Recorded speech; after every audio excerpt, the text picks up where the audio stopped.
السلام عليكم ورحمة الله وبركاته أصحابتك وحرن جنة الكمركة للسود واضح أدي هذا ومهتم muuqaal kan waxaan rabaa inaan idin kula wadaago Iiraan oo caawa gantaalo cusub oo aan horey loo arkin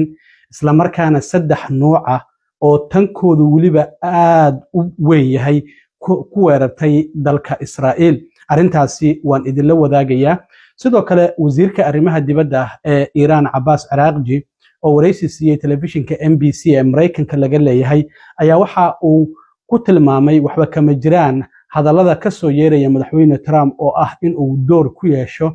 doorashada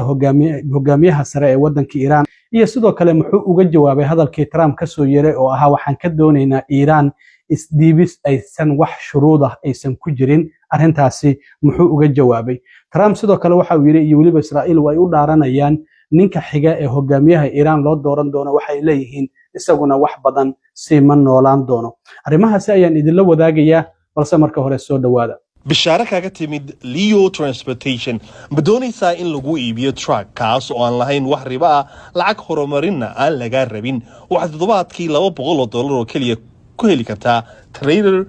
2027 ah sidoo kale ma tahay owner operator iyadoo boqolkiiba 12 laga jari doono lacagta guud ee ku soo gasha waxaad heli doontaa trailer 2027 ah oo aad bixin doonto $200 oo kaliya toddobaadkii oo ku weheliyo insurance raqiis ah oo isna ah $200 oo kaliya waalidiinta Soomaaliyeed ee jecel waxbarashada waxa la ogeysiinayaa looguna bishaareynayaa in maxadka waxbarashada ee Somali Islamic Online oo ku hayo barnaamij waxbarasho diimeed ah oo ka caawinaya in adiga iyo ilmahaaguba aad si fudud u barataan quraanka iyo culumta shareecada maadooyinka dugsiga laga baranayna waxa ka mid ah quraanka hikaada ahadiista ducooyinka tarbiyada asaasiga ah ee ilmaha tafsiir iyo qaybaha kale ee culumta shareecada qaabka waxbarashada dugsigaanina waa hab online ah oo waxbarashada aad ku qaadanaysan waxaad kala xiriiri kartaa gmail-ka iyo lambarada shaashada kaaga muuqda umrada sanadkan Salama Group waxay idin haysaa adeegyo cusub waxaana kamid ah adeegyadaas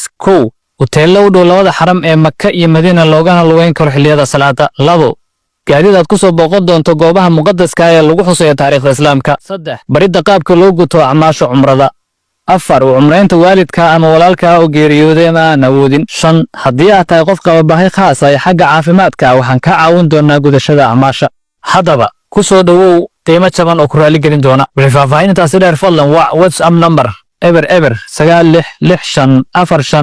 9645459284 mahadsanidin maalintii sagaalaad ayuu galay dagaalka Mareykanka iyo Israa'iil ay ku qaadeen Iiraan iyada nafsad ahaanteedu waxa ay wali wada duqeyntii ay ku haysay wadamada bariga dhexe iyo waliba Israa'iil inkastoo madaxweynaha wadanka Iiraan uu raali gelin ka bixiyay in duqeynta uu u geystay wadamada dariska laakiin waxa uu yiri hadii aanan dhankooda nala ka soo weerarin anaguna wax dhibaato ah uma geysanayno laakiin waxa ay wasiirka arrimaha dibadda oo isaguna wareysi siinayay telefishinka MBC arintaasi wax laga weydiiyay oo wadamada bariga dhexe maxad u weeraraysaan oo saaxiibadiina waxa uu yiri inagu wadamadaasi ma weeranayna danaha Mareykanka ama saldhigyada Mareykanka ee halkaasi ku yaala in la ka soo weeraray ayaan weeraraynaa haddaba telefishinka Iiraan ayaa caawa waxa uu baahiyay gantaalo cusub oo nuucooda aan horey loo arkin oo caawa Iiraan ay ku weerartay wadanka Israa'iil gantaaladan waa saddex magac oo kala duwan ayayna leeyihiin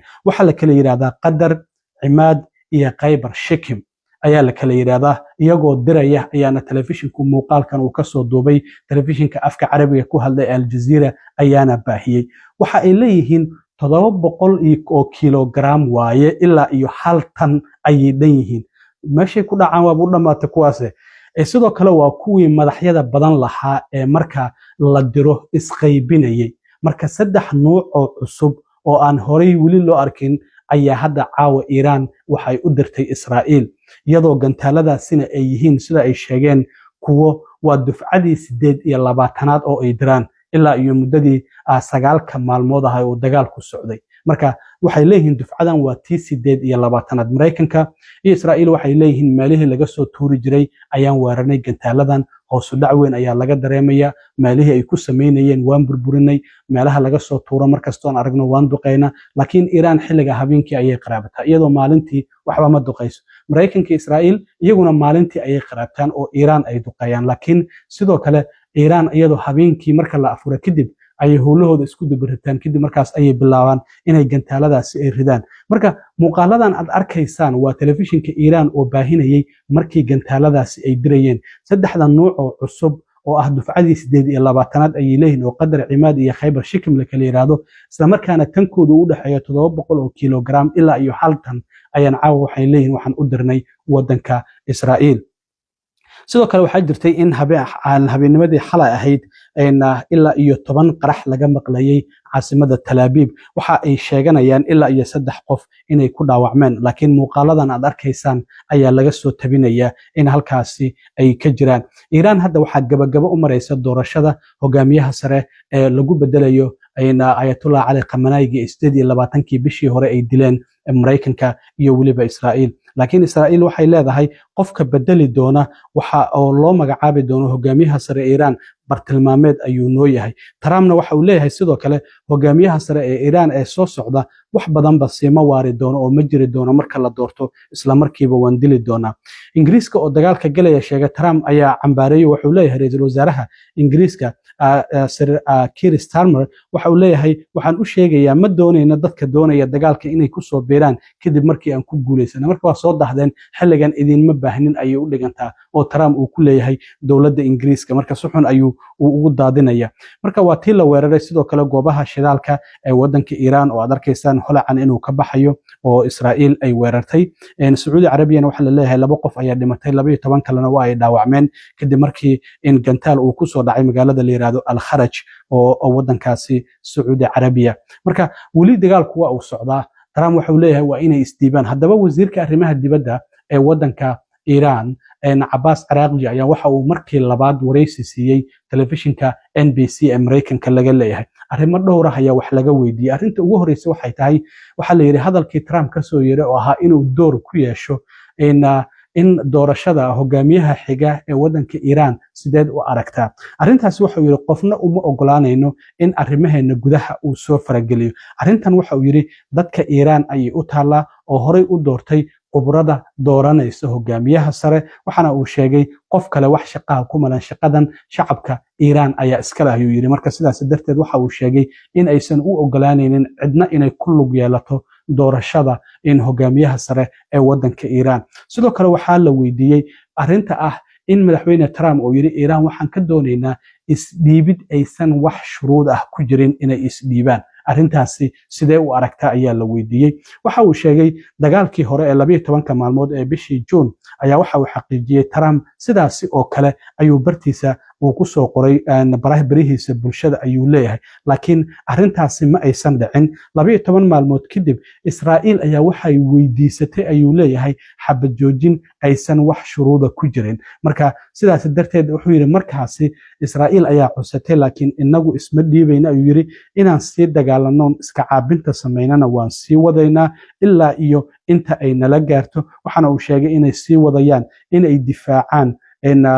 danahooda waxa uu yiri waxaan sii wadaynaa inaan isdifaacno isla markaana aan difaacno dhulkeena dadkeena iyo waliba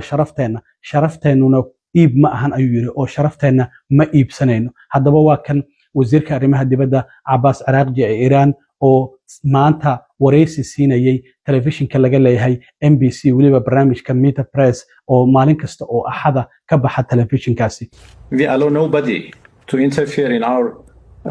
domestic affairs. This is up to the Iranian people to elect their new leader. They have already elected the assembly of experts, and the assembly of experts would do the job. It is only the business of the Iranian people and nobody else's business. Well, this is what he asked previous time, last year in June, that when Israel started to attack us, President Trump used the same phrase, unconditional surrender. That was a tweet he made. And that didn't happen. We resisted, and after 12 days, Israelis asked for unconditional ceasefire. So we never give up, we never surrender, and we continue to resist as long as it takes. We continue to defend ourselves, and we are defending our territory, our people, and our dignity. And our dignity is not for sale. dhinaca kale waxa wax laga weydiiyey dowladda Mareykanku waxa ay tiri dowladda Ruushka ayaa waxa ay siinaysaa dowladda Iiraan halka maraakiibta diyaaradaha iyo waliba ciidamada Mareykanku ay joogaan oo ay u basaasayaan arrintaasi ayaa wax laga weydiiyey waxa uu sheegay in markastaba istiraatiijiyad wada shaqeyn ay kala dhaxayso mana uusan beenin mana uusan rumaynin wuxuu leeyahay istiraatiijiyad wada shaqeyn oo dhinaca militariga ayaa horeen u jirtay ilaa ay haddana waa ay jirtaa oo Ruushka iyo Iiraan ay wada leeyihiin marka waxa uu sheegay in ay markastaba dhinacyo kala duwan ay dowladda Ruushka ay ka caawiso laakiin waa uu diiday inuu yiraahdo ha ama maya laakiin waxa uu yiri iskaashi dhinaca militariga ah markastaba Ruushka wuu naga dhaxeeyay haddana waa uu naga dhaxeeya marka waxa uu xaqiijiyay in arrintaasi inuu si toos ah uu u beeniyo amaba uu u rumeeyo waa uu diiday